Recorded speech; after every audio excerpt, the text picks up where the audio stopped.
who actually gave the order to the UN to do this research and to do all they are doing against the drugs? Well, this was a very long approach before, the first real treaty that covered the whole world, or almost the whole world, was the 1961 convention. It's called, mostly addressed as the Single Convention. Later there have been 2 other conventions added to it.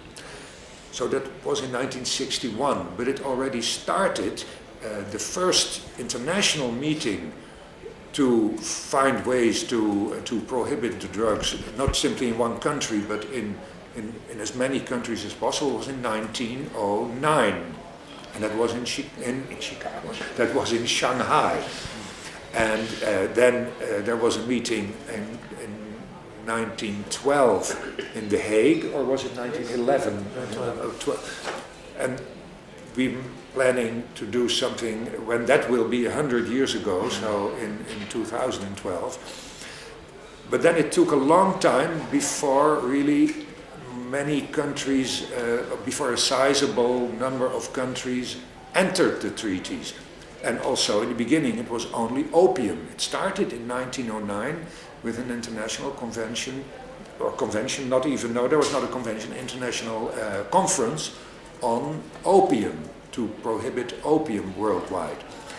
And there were a number of meetings between the world wars on which substances should be added to it. Cocaine was entered in it, and marijuana, and all of that happened without any scientific explanation or proof of whether they could expect any good from the prohibition. It was simply the idea was we prohibit it and then things will get better.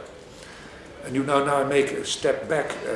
In China, in around 1850, in that period there were the Opium Wars, and then already in China there was an internal discussion whether they should prohibit opium or whether they should legalize opium.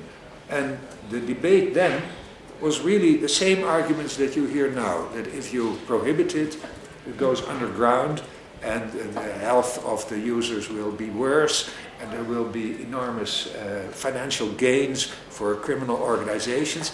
That has been discussed then already by Chinese officials around 1850.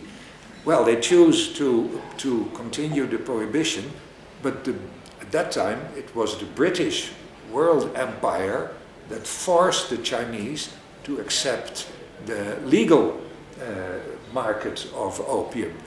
And that is still something that the Chinese feel as a very bad, the way they were treated by the Western colonial power, the United Kingdom at that time, and that still plays a role in their political position nowadays.